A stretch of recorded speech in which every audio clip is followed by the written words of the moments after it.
أعوذ بالله من الشيطان الرجيم. بسم الله الرحمن الرحيم. نبی اکرم صلی اللہ علیہ وآلہ وسلم کی آمد سے قبل دنیا میں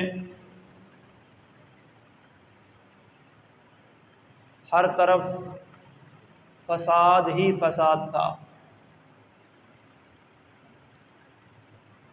بر و بحر کے اندر، خشکی اور سمندروں کے اندر، ہر جگہ بگاڑ تھا۔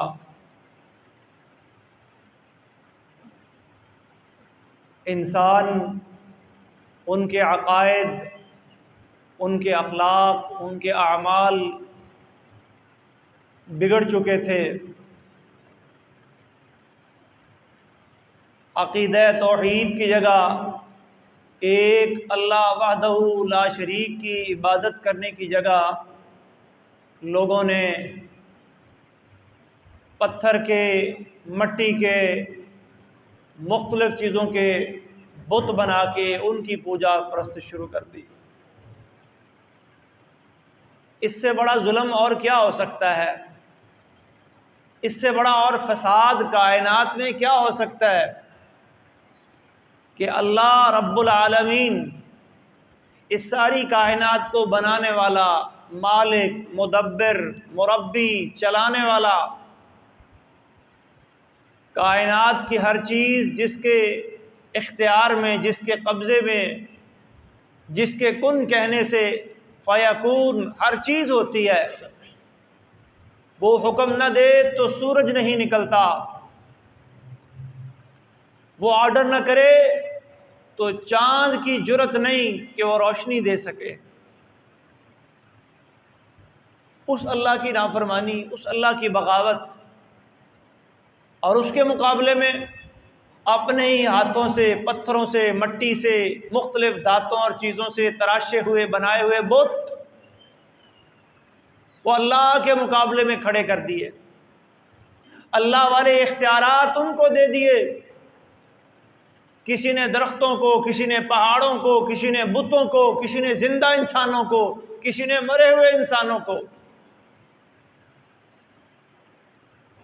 اور اللہ تعالیٰ نے قرآن کریم میں اس کو سب سے بڑا فساد کا ہے، سب سے بڑا ظلم کا ہے اس کو، ان الشرک لظلم عظیم۔ اس سے بڑا کائنات میں ظلم ہی کوئی نہیں، اس سے بڑا فساد ہی کوئی نہیں۔ لیکن سوچ سوچ کی بات ہے نا، ہم اسے فساد سمجھتے ہی نہیں ہیں۔ ہماری نظریں، ہماری سوچ صرف اس ظاہری دنیا کی حد تک رہتی ہے۔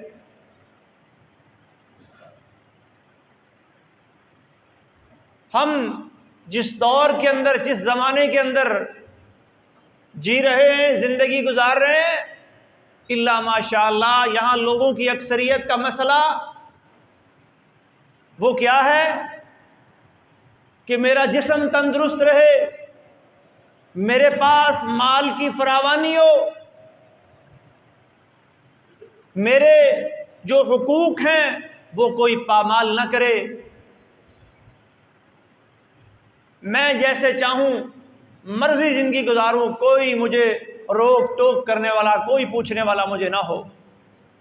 تھوڑا سا میری باڈی کے اندر، میرے جسم کے اندر کوئی پرابلم آ جاتا ہے، کوئی مسئلہ بن جاتا ہے، سر میں درد شروع ہو جاتا ہے، آنکھ خراب ہو جاتی ہے، پیٹ کا کوئی مسئلہ بن جاتا ہے، جسم کا کوئی مسئلہ، فوراً دوڑتا ہوں میں کدھر؟ اسپیشلسٹ ڈاکٹر کی طرف۔ اسپتالوں کے اسپتال بھرے پڑے ہیں، جس ہسپتال میں چلے جائیں رش ہی رش۔ لیکن کیا کبھی یہی سوچ، یہی فکر، یہی پریشانی مجھے اپنے عقیدے کے بارے میں بھی ہوئی؟ کبھی میں نے سوچا میں جس عقیدے اور سوچ کے مطابق زندگی گزار رہا ہوں یہ صحیح ہے یا غلط؟ میں جو نماز پڑھ رہا ہوں میں جو اپنے تئیں اللہ کی عبادت کر رہا ہوں، ذرا دیکھوں تو صحیح یہ میرا طریقہ صحیح ہے یا غلط۔ یہ سوچنے کے لیے ٹائم ہی نہیں ہے۔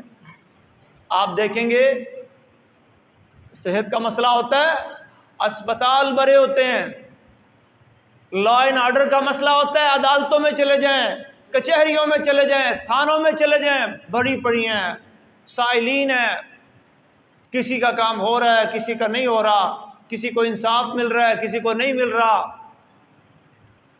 ہر جگہ رش ہی رش ہے۔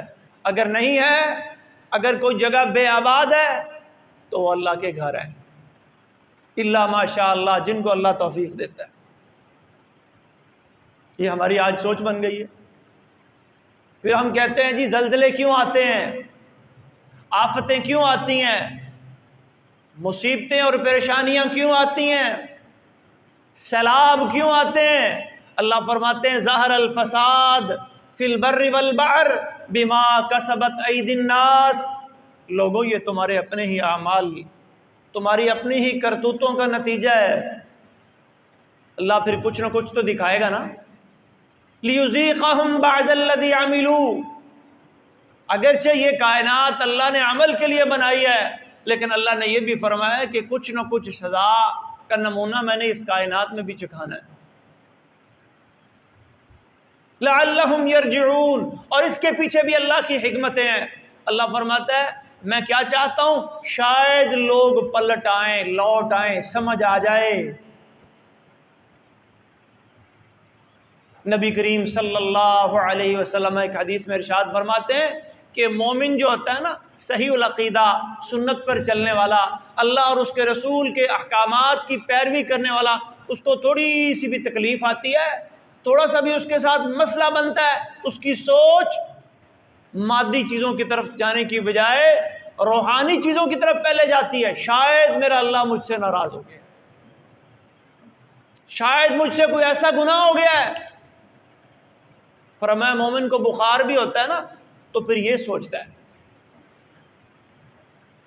اور جو فاسق فاجر ہوتے ہیں، جو منافق ہوتے ہیں، فرمایا ان کی مثال اس اونٹ کی طرح ہے جس کو گھر والے پکڑ کے باندھ دیتے ہیں، اس کی عادت بن جاتی ہے بھاگنے کی، مالک پکڑ کے باندھتے ہیں، پھر اسے موقع ملتا ہے پھر بھاگ جاتا ہے۔ اسے نہیں پتا کہ میرے مالکوں نے مجھے کیوں باندھا، میرے اوپر یہ آفت کیوں آئی، میں اس پریشانی کا شکار کیوں، وہ سبق ہی نہیں لیتا۔ اور مومن کیا کرتا ہے؟ مومن سبق حاصل کرتا ہے۔ وَمَا أَصَابَكُم مِّن مُّصِيبَةٍ فَبِمَا كَسَبَتْ أَيْدِيكُمْ وَمَا نُرْسِلُ بِالْآيَاتِ إِلَّا تَخْوِيفًا۔ اللہ قرآن میں فرماتے ہیں یہ جو ہم اپنی نشانیاں کائنات میں تمہیں دکھاتے ہیں نا، یہ کس لیے؟ تخویفا، تمہیں ڈرانے کے لیے، کہیں بے خوف نہ ہو جاؤ، کہیں اللہ کے عذاب، اللہ کی پکڑ کو بھول نہ جاؤ۔ اللہ اپنی قدرت کاملہ کے نمونے تھوڑے تھوڑے دکھا کر یہ احساس دلانا چاہتا ہے کہ میں ہوں۔ قُلْ هُوَ الْقَادِرُ عَلَىٰ أَن يَبْعَثَ عَلَيْكُمْ عَذَابًا مِّن فَوْقِكُمْ أَوْ مِن تَحْتِ أَرْجُلِكُمْ أَوْ يَلْبِسَكُمْ شِيَعًا۔ اے نبی کہہ دیجئے رب العالمین اس بات پہ قادر ہیں، هو القادر، وہ چاہیں تو تمہارے اوپر سے بھی عذاب آ سکتا ہے، من تحت ارجلکم، تمہارے قدموں کے نیچے سے عذاب آ سکتا ہے، وہ چاہیں تو تمہیں آپس میں گتھم گتھا، آپس میں لڑوا کے بھی کسی عذاب کا شکار اللہ رب العالمین کر سکتے ہیں۔ هو القادر، وہ ہر چیز پہ قادر ہے۔ انہوں نے تو، اللہ نے تو صرف آرڈر جاری کرنا ہے، انما امرہ اذا اراد شیئا ان یقول له کن فیکون۔ آسمان پانی برسائے گا، زمین پانی اگلے گی، پہاڑ اپنی جگہ سے ہل جائیں گے، کیونکہ سب اللہ کے حکم کے پابند ہیں۔ فقال لها وللارض ائتیا طوعا او کرہا، اس زمین کو، ان پہاڑوں کو، ان دریاؤں کو بنانے والا اللہ جب آرڈر جاری کرے گا، حکم دے گا، تو کیا یہ اللہ کا حکم نہیں مانیں گے؟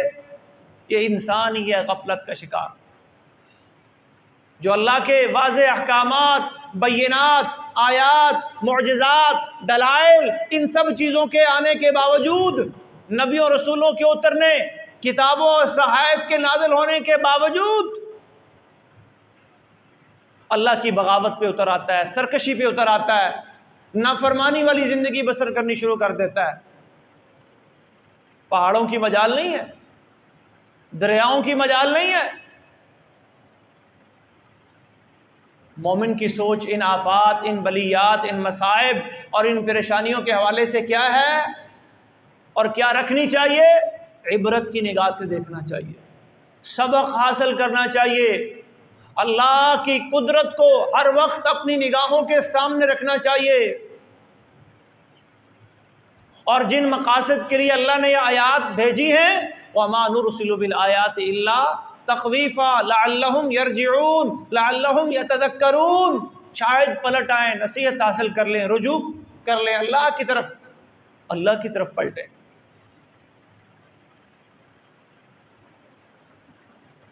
اور منافق، کافر، ظالم اور فاسق و فاجر وہ کیا سوچ رکھتے ہیں؟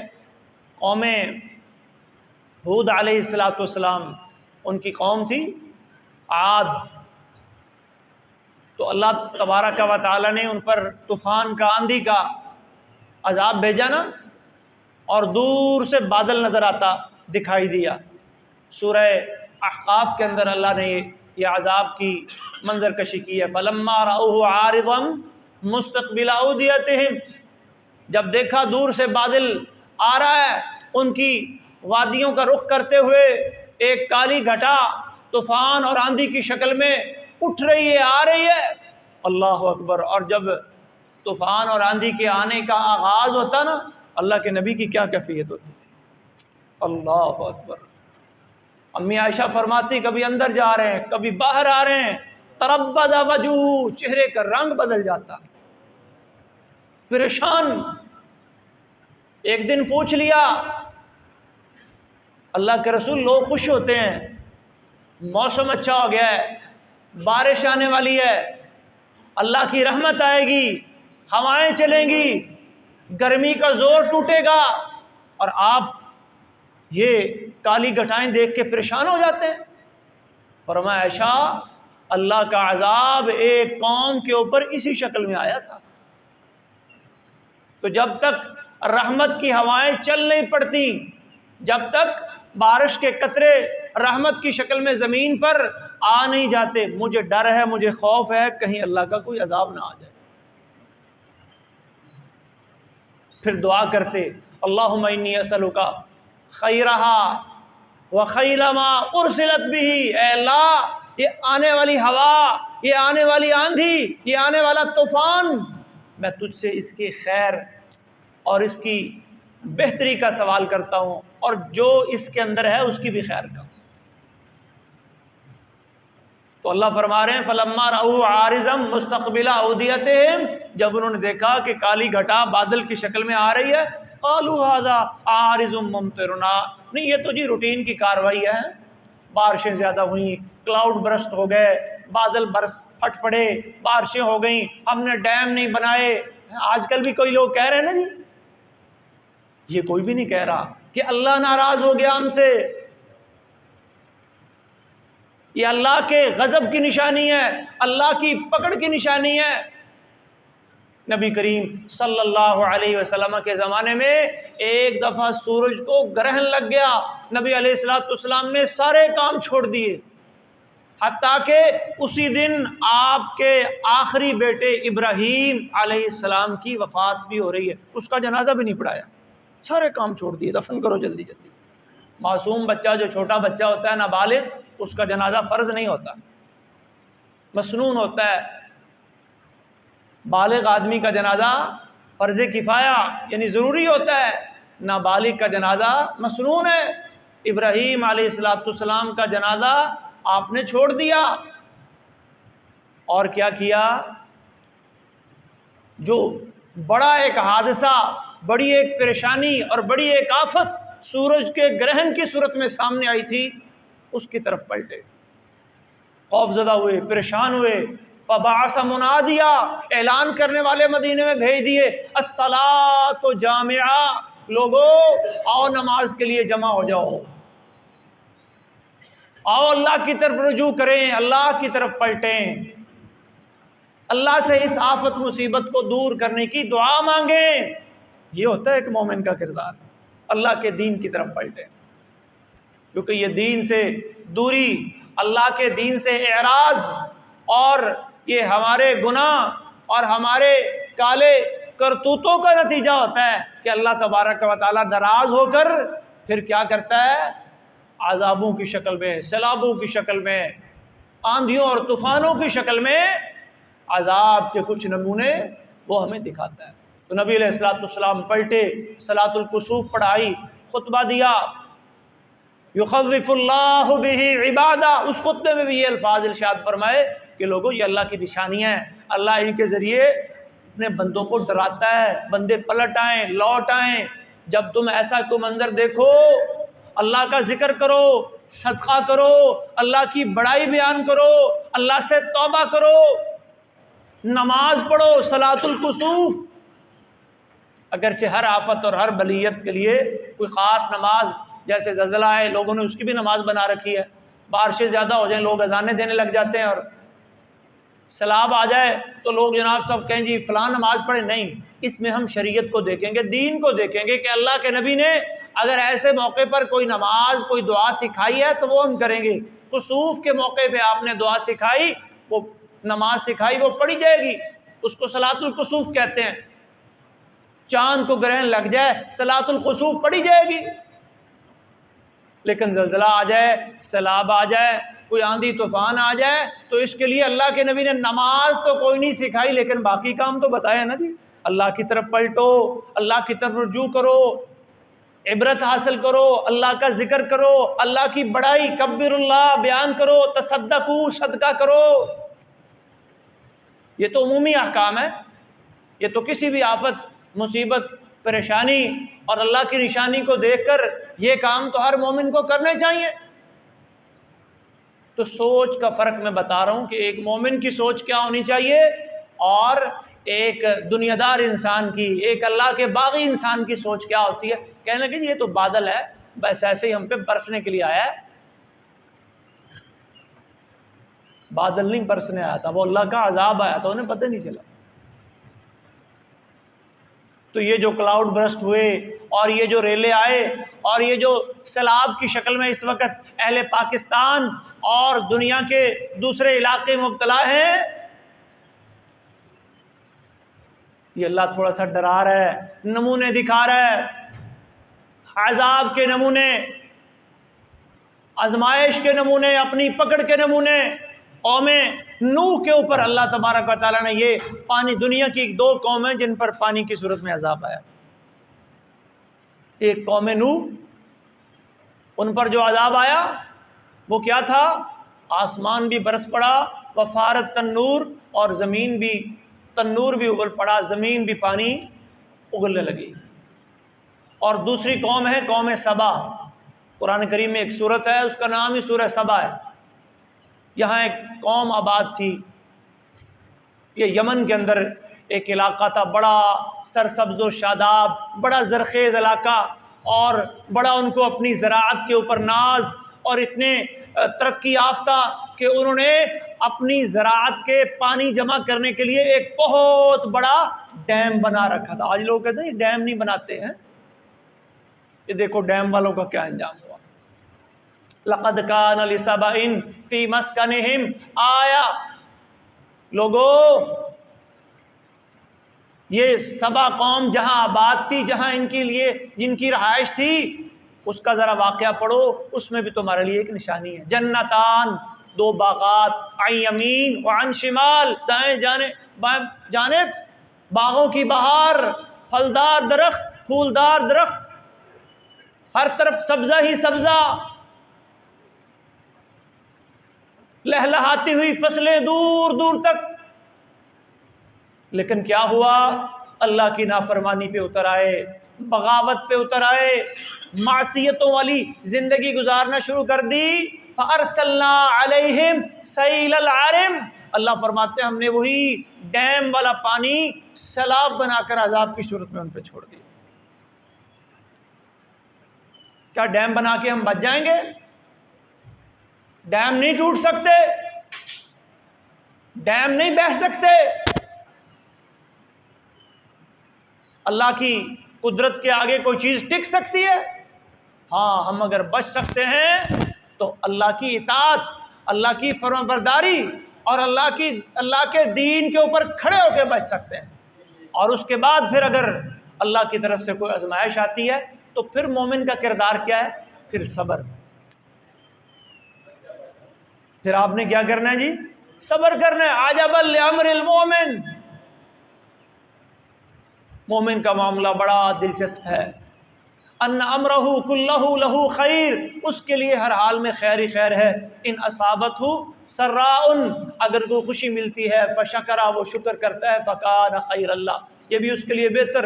وَإِنْ أَصَابَتْهُ ضَرَّاءٌ، اور اگر اسے کوئی تکلیف پریشانی آتی ہے فَصَبَرَ، وہ صبر کرتا ہے۔ پھر انبیاء کا طریقہ اپنانا ہے، پھر صحابہ والے راستے پر چلنا ہے، صبر کے راستے پر۔ فَاصْبِرْ كَمَا صَبَرَ أُولُو الْعَزْمِ مِنَ الرُّسُلِ، پیغمبروں کا راستہ صبر کا راستہ ہے۔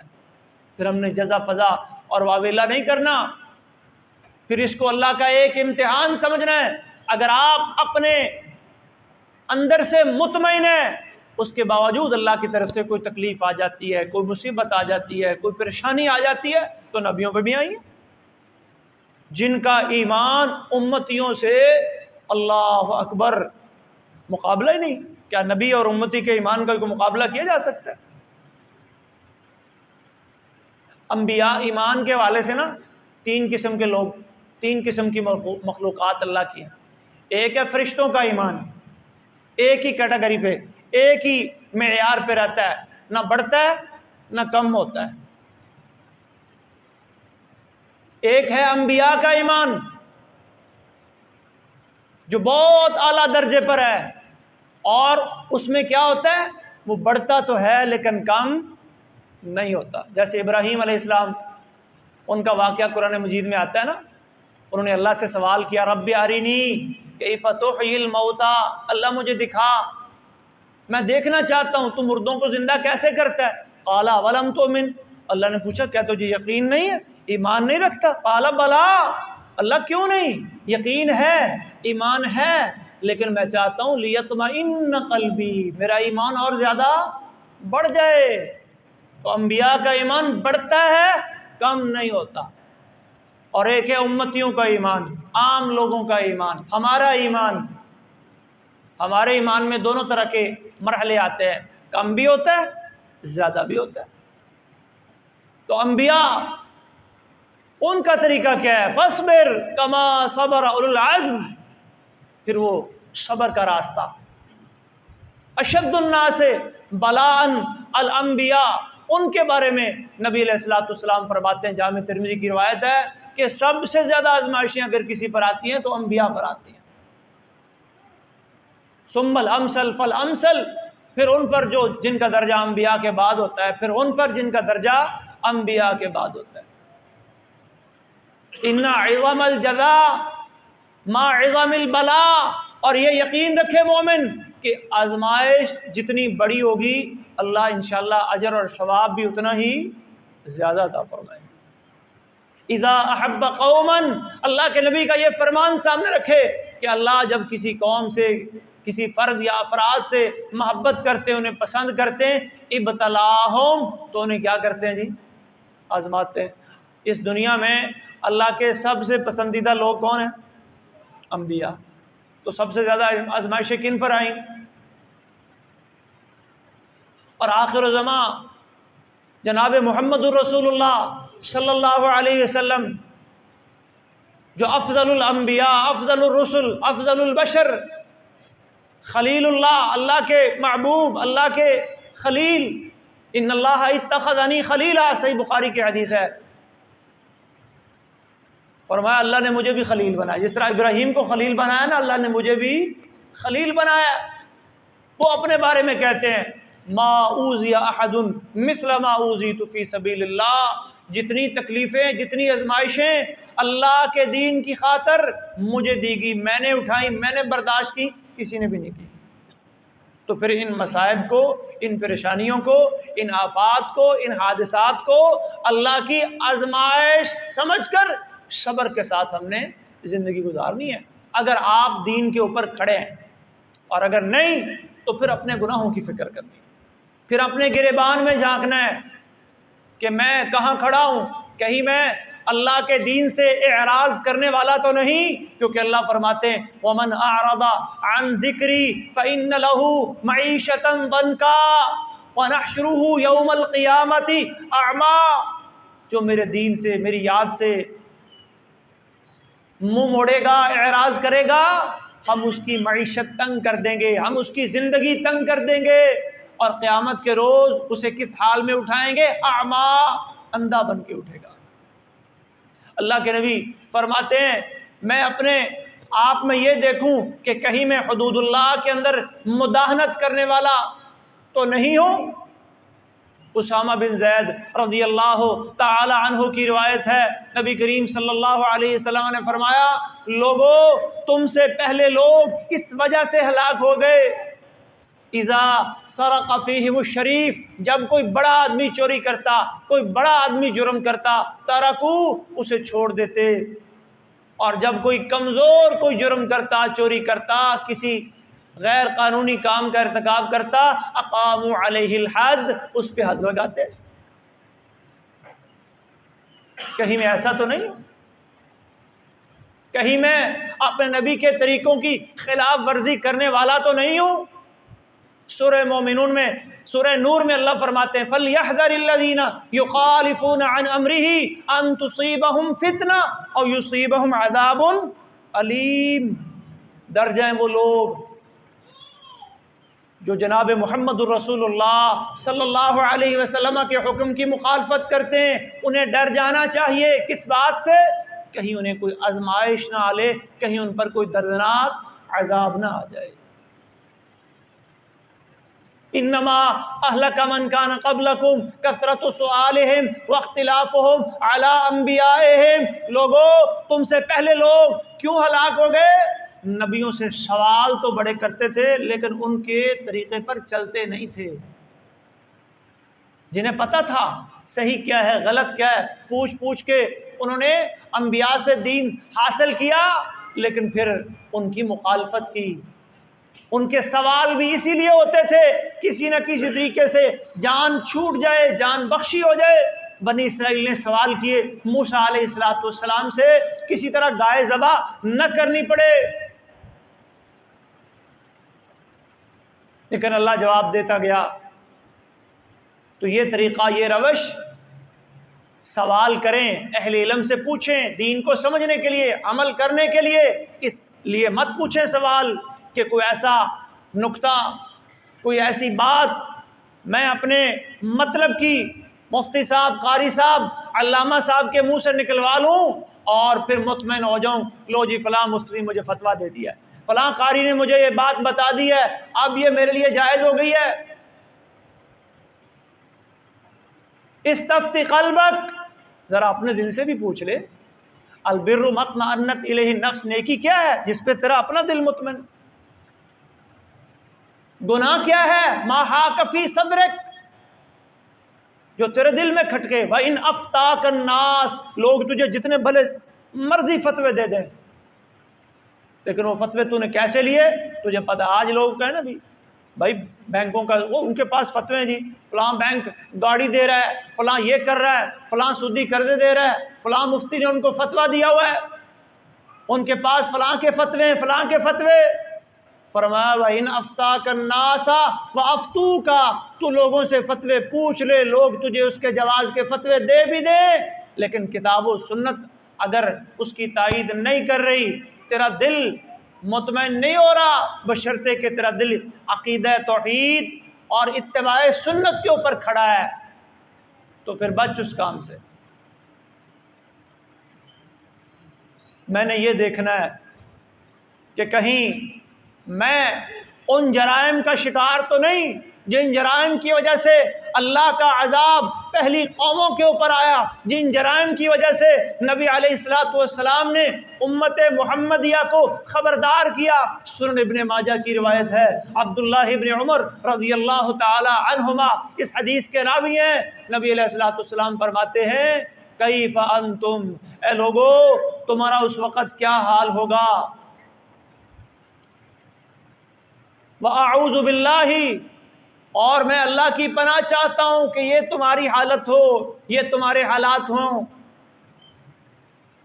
پھر آپ نے 5 گناہ ایک حدیث میں اکٹھے بیان فرمائے، 5 اللہ کی نافرمانیوں والے کام بیان کیے، اور پھر ساتھ ہی اللہ کی طرف سے ان نافرمانیوں پر ملنے والی سزاؤں کا تذکرہ کیا۔ وہ کون سے 5 گناہ ہیں؟ فرمایا ما ظاہرت الفاحشۃ فی قوم قط حتی یعلنوا بها، جس قوم میں بے حیائی، فحاشی، عریانی عام ہو جاتی ہے، علی الاعلان وہ بدکاری کے کام کرنے لگ جاتے ہیں، الا فشا فیہم الطاعون والاوجاع والامراض، ایسی قوم کے اندر، ایسے معاشرے کے اندر پھر کیا ہوتا ہے؟ طاعون جیسی خطرناک بیماریاں، ایسی ایسی بیماریاں التی لم تکن مضت فی اسلافہم، جن کا پرانے لوگوں نے سنا بھی نہیں تھا، ایسی ایسی بیماریاں، ایسے ایسے درد، ایسی ایسی تکلیفیں، ایسی وبائی بیماریاں جنم لے لیتی ہیں، اور یہ لوگ کیا سمجھتے ہیں جی نئے نئے جراثیم آ گئے، جی نئی نئی بیماریاں آ گئیں، فلاں آ گئی فلاں آ گئی، کسی کی توجہ یہ بھی نہیں ہوتی کہ اللہ بھی ناراض ہو سکتا ہے، اللہ کی پکڑ بھی ہو سکتی ہے۔ وَمَا مَنَعَ قَوْمٌ الزَّكَاةَ، دوسرا جرم کیا ہے؟ فرمایا جو قوم زکوٰۃ روک لیتی ہے، إِلَّا مُنِعُ الْقَطْرَ مِنَ السَّمَاءِ، اللہ آسمان کے دروازے بند کر لیتا ہے، بارشوں کے سسٹم میں اللہ تبارک و تعالیٰ تعطل پیدا کر دیتا ہے، رحمت کی بارشیں آنی بند ہو جاتی ہیں، کبھی قحط سالی کی کیفیت پیدا ہو جاتی ہے، کبھی سیلاب کی کیفیت پیدا ہو جاتی ہے، کبھی پانی حد سے زیادہ آ جاتا ہے۔ اور تیسرا گناہ اللہ کے نبی فرماتے ہیں وَمَا بَخَسَ قَوْمٌ الْمِكْيَالَ وَالْمِيزَانَ، جو قوم ماپ تول میں کمی شروع کر دیتی ہے، تجارت کے اندر، کاروبار کے اندر، بزنس کے اندر فراڈ اور دھوکے کے نئے نئے طریقے، ضروری نہیں یہاں اللہ کے نبی نے ایک لفظ بولا ہے ماپ تول میں کمی، اور بھی بہت سے راستے ہیں، 2 نمبری کے، غلط کام کرنے کے، لوگوں کو دھوکہ دینے کے، اور بھی آج لوگوں نے بہت سے راستے بنا رکھے ہیں، کسی بھی طریقے سے لوگوں کا مال ناجائز ہڑپ کرنے کے نئے سے نئے ہتھ کنڈے جو لوگوں نے بنا رکھے ہیں۔ جو قوم اس جرم پہ لگ جاتی ہے ان کا انجام کیا ہوتا ہے؟ فرمایا اخذوا بالشدہ وجور السلطان علیہم، اللہ کے نبی فرماتے ہیں ان کے حکمران ان پہ ظلم و ستم شروع کر دیتے ہیں، شدت المعونہ، قحط سالی آ جاتی ہے، اخراجات پورے نہیں ہوتے، وسائل کی کثرت کے باوجود، پیسے کی فراوانی کے باوجود انسان رو رہے ہوتے ہیں، کس چیز کا رونا؟ ضروریات پوری نہیں ہو رہی، فلاں خرچہ نہیں نکل رہا، فلاں نہیں نکل رہا، اور ساری جو ہے وہ توجہ اپنے بزنس کی پلاننگ کے اوپر، کاروبار کی پلاننگ کے اوپر، اپنی تجارت کی پلاننگ کے اوپر، یہ کبھی نہیں سوچا میں دیکھوں میرے کاروبار میں کوئی حرام کی آمیزش تو نہیں ہو رہی، کہیں جھوٹ تو شامل نہیں ہو رہا، کہیں جھوٹی قسمیں اٹھا کے میں سودا تو نہیں بیچ رہا، کہیں 2 نمبر مال کو 1 نمبر مال کہہ کے تو نہیں بیچ رہا، کہیں ماپ تول میں کمی تو نہیں آ رہی، خیانت تو نہیں ہو رہی، کسی سے دھوکہ تو نہیں ہو رہا۔ مومن نے ان چیزوں کو دیکھنا ہے، اور یہی بھائیو ہم نے دیکھنا ہے، اللہ کے نبی نے انہی چیزوں کو ہمارے سامنے رکھنے کے لیے یہ ارشادات فرمائے تھے کہ لوگوں دیکھنا یہ چیزیں تمہارے اندر نہ آئیں، اگر آ گئیں تو پھر انجام یہ ہوگا۔ اور چوتھا جرم اور چوتھا گناہ اللہ کے نبی نے کیا فرمایا؟ وَلَا حَكَمَ أُمَرَاءَهُمْ وَلَا حَكَمَ أُمَرَاؤُهُمْ، اور جس قوم کے حکمران کتاب اللہ اور سنت رسول کو چھوڑ کر اپنے بنائے ہوئے یا دنیا کے بنائے ہوئے قوانین، دساتیر اور آئین اس کو بنیاد بنا کر فیصلے کرنے لگ جائیں، کتاب اللہ کی شکوں کو، کتاب اللہ کے احکام کو معطل کر دیں، پھر کیا ہوتا ہے؟ سلط اللہ علیہم عدوا، اللہ ان پر دشمنوں کو مسلط کر دیتا ہے۔ اور پانچواں اور آخری جرم اللہ کے نبی نے کیا بیان فرمایا؟ وما عطلوا کتاب اللہ وسنت نبیہ الا جعل بأسهم بینہم، جو قوم کتاب اللہ اور سنت نبی کو معطل کر دیتی ہے، ان پر عمل کرنا ترک کر دیتی، چھوڑ دیتی ہے، اللہ ان کو آپس میں لڑوا دیتا ہے۔ وہ پھر قوم امن سے، صلح سے ایک دوسرے کو برداشت کرتے ہوئے رہنا اس کے لیے مشکل ہو جاتا ہے۔ یہ 5 خطرناک جرائم اللہ کے نبی نے پہلے پناہ مانگی، میں پناہ مانگتا ہوں کہ تمہارے اندر آئیں۔ تو آج ہم ہر طرف آفات، بلیات، مصائب دیکھتے ہیں، ذرا ہم اپنے گریبان میں بھی جائیں گے، کہیں میں اور آپ ان اللہ کے نافرمانی والے کاموں کا شکار تو نہیں ہے؟ اور اگر نہیں ہے تو پھر الحمدللہ اللہ کا شکر ادا کریں، اور اگر کہیں کسی سے کوئی کمی کوتاہی ہو رہی ہے تو فوراً اس سے پلٹیں، کیونکہ یہ اللہ تبارک تعالیٰ فرماتے لعلہم یرجعون، یہ آیات میں بھیجتا اس لیے ہوں کہ لوگ ڈر جائیں، لوگ پلٹ آئیں، لوگ واپس آ جائیں، صراط مستقیم کی طرف آ جائیں۔ آج ملک پاکستان بھی اسی قسم کی کیفیت سے دوچار ہے۔ آپ سن رہے ہیں کہ انڈیا نے دریاؤں کے اندر پانی چھوڑ دیا، اور دریاؤں کے قرب و جوار میں بسنے والے بہت سے ہمارے بھائی وہ پریشانی کا شکار ہیں، اور خطرے کے الارم اور اعلانات جگہ جگہ جو ہے وہ سنائی دے رہے ہیں، اور اس میں تھوڑا سا ہمارا کردار کیا بنتا ہے، اس میں بھی مسئلہ سمجھ لیں۔ اللہ کا قرآن کہتا ہے وَإِذَا جَاءَهُمْ أَمْرٌ مِّنَ الْأَمْنِ أَوِ الْخَوْفِ أَذَاعُوا بِهِ، جب ان کے پاس کوئی خبر آتی ہے امن کی یا خوف کی تو یہ کیا کرتے ہیں؟ أَذَاعُوا بِهِ، لوگ بلا سوچے سمجھے اسے پھیلانا شروع کر دیتے ہیں۔ وَلَوْ رُدُّوهُ إِلَىٰ أُولِي الْأَمْرِ مِنْهُمْ، اور اگر وہ اس کو لوٹا دیں اولو الامر کی طرف، جو قوت والے، سلطہ والے، جو متعلقہ محکمے کے، ادارے کے افراد ہیں، ان سے تحقیق کریں، ان سے پوچھیں، وہ پھر صحیح طریقے سے آپ کو۔ اب ہم بھی ایک دریا کے کنارے بیٹھے ہیں، راوی کے کنارے، دریائے راوی، ہم سے تقریباً کو 2-2.5 کلومیٹر کے لوگوں نے ایسے حوے بنائے ہوئے ہیں، افواہوں پہ افواہیں، بند ٹوٹ رہا ہے جی، یہ ہو رہا ہے، اور رہی صحیح کسر سوشل میڈیا نے جو ہے نا وہ نکال دیا۔ تو ان حالات کے اندر ذرا خبروں کو آگے بیان کرنے میں، شیئر کرنے میں اور پہنچانے میں بڑا احتیاط سے کام لینا پڑتا ہے، اور مسلم معاشرے میں اس طرح کی بے چینی اور اضطراب کو پھیلانا یہ کوئی شرعی عمل نہیں ہے، اسلام اس کو اچھا نہیں سمجھتا۔ اللہ تعالیٰ نے قرآن میں اس سے منع کیا ہے، اور نبی علیہ السلام نے احادیث کے اندر اس سے روکا ہے کہ یہ خوف و ہراس کی جو فضا ہے اس کو یوں پھیلانا، اور ایسے ہی بغیر تحقیق کے خبریں آگے سے آگے، فلانا بند ٹوٹ گیا جی، فلاں یہ ہو گیا جی، فلاں وہ ہو گیا۔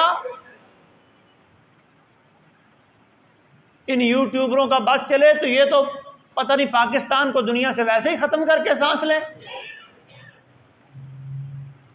تو ایسے لوگوں کو سنیں بھی مت، ذہن اپنا پریشان بھی نہ کریں، اپنے اللہ سے تعلق کو مضبوط کریں، اور متعلقہ ادارے ان کی جو معلومات ہیں، ان کی جو احتیاطی تدابیر ہیں، ان پہ کان دھریں، اور خواہ یہ افواہوں پر نہ یقین کریں، نہ افواہوں کو پھیلانے میں اپنا کردار ادا کریں۔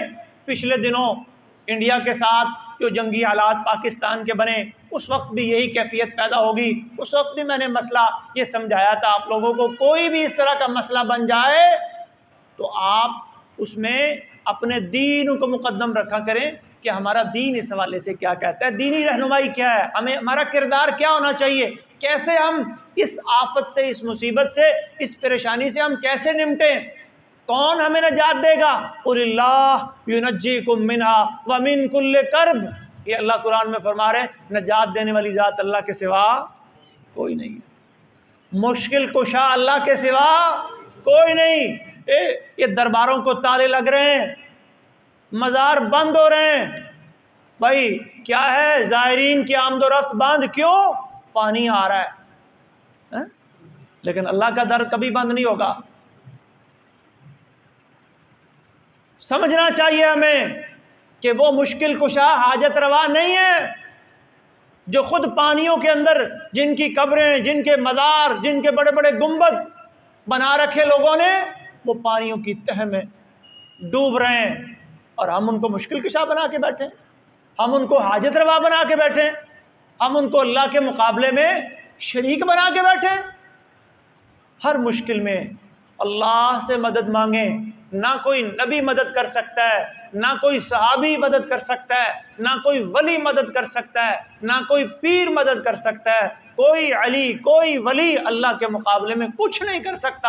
اللہ تعالیٰ قرآن مجید میں اپنے نبی کو مخاطب کر کے ارشاد فرماتے ہیں، قل، اے نبی کہہ دیجئے، لا املک لکم ضرا ولا نفعا، اے میرے امت کے لوگوں، میں تمہارے لیے کسی نفع یا نقصان کا اختیار ہے۔ واضح تعلیمات قرآن کی۔ تو ہمیں بھی چاہیے کہ ان مشکل حالات میں اللہ سے لو لگائیں، اللہ سے تعلق جوڑیں، اپنے عقیدے کی اصلاح کریں، اپنے گریبانوں میں جھانکیں، اپنی غلطیوں کو تائیوں پر نظر کریں۔ یہ افواہیں اور یہ جناب صاحب خوف و ہراس کی فضا پھیلانا، یہ بالکل ایک غلط امر ہے، اس سے اجتناب کریں، اور اگر ہو سکے اللہ ہمت دے، اللہ توفیق دے، مالی توفیق دے، جسمانی توفیق دے، تو جو ہمارے بھائی اس مشکل کا، اس پریشانی کا، اس آفت کا شکار ہیں، ہم ان کے ساتھ کھڑے ہوں، ہم ان کا تعاون کریں، ہم ان کی مدد کریں۔ من نفس عن مسلم کربۃ من کرب الدنیا نفس اللہ عنہ کربۃ من کرب یوم القیامہ۔ نبی علیہ الصلوۃ والسلام نے فرماتے ہیں، جس نے کسی مسلمان کی کوئی ایک پریشانی دور کی، اللہ تبارک و تعالیٰ اس کی قیامت کی پریشانیوں میں سے، میدان محشر کی پریشانیوں میں سے ایک پریشانی دور فرمائے گا۔